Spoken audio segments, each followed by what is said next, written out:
Yves Millardet, bonjour. Bonjour. Merci de nous avoir rejoints. Vous êtes le président du directoire de l'agence France Locale. L'agence que vous présidez est née en octobre 2013. C'est une agence de financement des investissements des collectivités qui permet à ces collectivités de mutualiser leurs démarches pour emprunter sur les marchés financiers. On sait à quel point c'est important d'avoir la voix qui porte sur ce type de marché. Absolument, mais on a connu beaucoup de vicissitudes dans ce secteur et l'État a effectivement, après des années de discussion avec les collectivités locales, autorisé les collectivités locales à créer leur propre agence de financement des programmes, des budgets d'investissement de ces collectivités, et il l'a fait en présentant un texte de loi qui est passé en juillet 2013 et qui, pour la première fois, autorise les collectivités à créer une agence, en devenir actionnaire et prendre une partie de leur liberté en matière de mise en place de financement. Ce projet, il a démarré bien avant la crise financière et je crois que c'est ça ce qui le rend très fort aujourd'hui, c'est que c'est en réalité dès 2004 que les communautés urbaines de France s'étaient groupées pour aller ensemble sur les marchés, se rendant compte à l'époque que le marché manquait de diversification et que le fait d'aller rencontrer des investisseurs avait du sens. Et effectivement, elles se sont financées moins cher sur les marchés tout en optimisant cette diversification, ce qui est un élément très important en matière financière.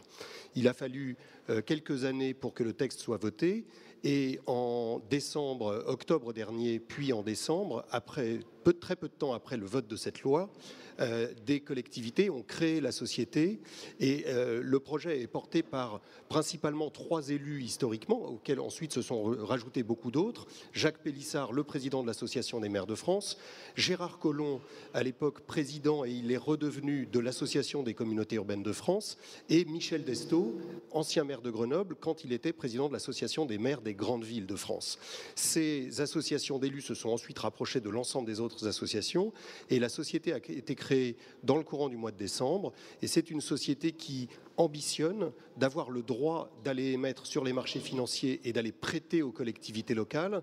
Ce droit devrait lui être octroyé d'ici à la fin de l'année par l'autorité de contrôle prudentiel et de résolution qui est le régulateur bancaire. Cette entreprise va devenir une banque formellement et à partir du moment où cet agrément sera obtenu et où les investisseurs l'auront reconnu, elle pourra commencer sa vie sur le marché international des capitaux. Donc il y a aujourd'hui une quinzaine de personnes qui sont des salariés de cette entreprise, qui travaille donc depuis maintenant 6 mois, jour et nuit, dans le cadre d'un projet qui est un projet très start-up, qui se veut un projet très opérationnel, puisque la société dans laquelle sont les collectivités locales est une société qui n'a pas vocation à être un banquier par elle-même.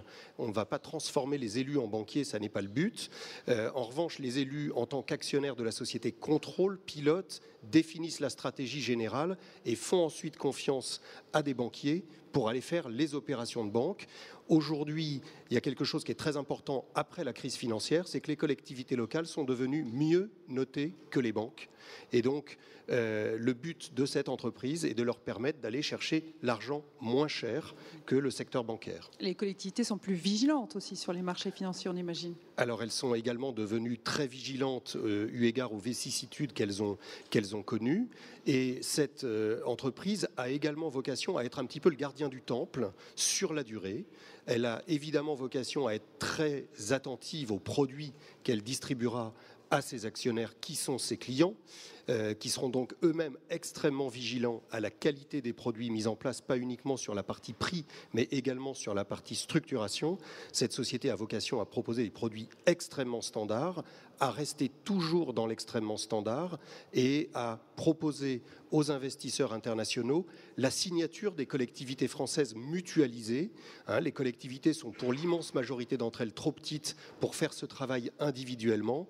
On vient de voir beaucoup de projets très intéressants. On voit que les collectivités ont des services publics à rendre. Investir trop sur la mise en place des sommes dont elles ont besoin, c'est un peu hors du champ du service public qu'elles ont à rendre. Et aujourd'hui, elles mutualisent cette fonction entre elles auprès de professionnels quel contrôle pour pouvoir faire cette activité dans les meilleures conditions financières possibles. Alors vous parlez de collectivités, quelles sont ces collectivités, quel type de collectivités, quelle taille de collectivités? Alors nous sommes très attentifs au fait que cette agence soit pour l'ensemble des collectivités locales. Il y a aujourd'hui, à l'issue des 2 premières augmentations de capital, 51 collectivités membres. La plus petite est une ville du Puy-de-Dôme qui fait 460 habitants. La plus importante, c'est la région Pays de Loire qui fait 3,5 millions d'habitants. Et la ville de Marseille ou la communauté urbaine de Marseille ou la communauté urbaine de Lyon qui est un des pilotes de l'opération depuis l'origine. Donc cette société, elle a vocation à terme à représenter plusieurs milliers de collectivités locales et elle s'organise bien entendu dès aujourd'hui pour prendre en charge toutes les conséquences juridiques qui viendraient à l'issue des différentes réformes territoriales actuelles ou futures qui pourraient survenir. Et quels sont vos partenaires financiers? Vous parliez de plusieurs partenaires. Il n'y a pas une banque en particulier? Alors aujourd'hui, nous avons un partenariat un peu plus important avec 2 établissements qui nous ont fourni une ligne de crédit pour financer notre démarrage. Et je peux les citer, ce sont Natixis et HSBC. En revanche, nous avons vocation à terme à avoir des relations avec l'ensemble du secteur bancaire français et international. Avant même le démarrage de notre activité sur les marchés, nous sommes démarchés quotidiennement par des établissements qui viennent d'Australie, du Japon, des États-Unis, y compris d'Amérique latine, parce que le projet de l'Agence France Locale est un projet qui est calqué sur des agences qui existent déjà dans un grand nombre de pays d'Europe qui n'ont pas connu les financements toxiques, qui n'ont pas connu les problèmes de liquidité. Et donc les investisseurs internationaux n'attendaient que la création de l'Agence France Locale. Ils connaissent déjà très bien ce modèle.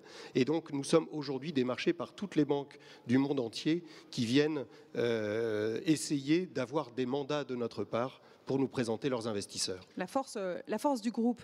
Alors, en quoi le numérique vous porte et vous aide dans vos projets? L'agence est également au cœur du sujet numérique, puisque un des grands enjeux pour l'agence, c'était de savoir si nous allions pouvoir faire une agence extrêmement efficace en prix.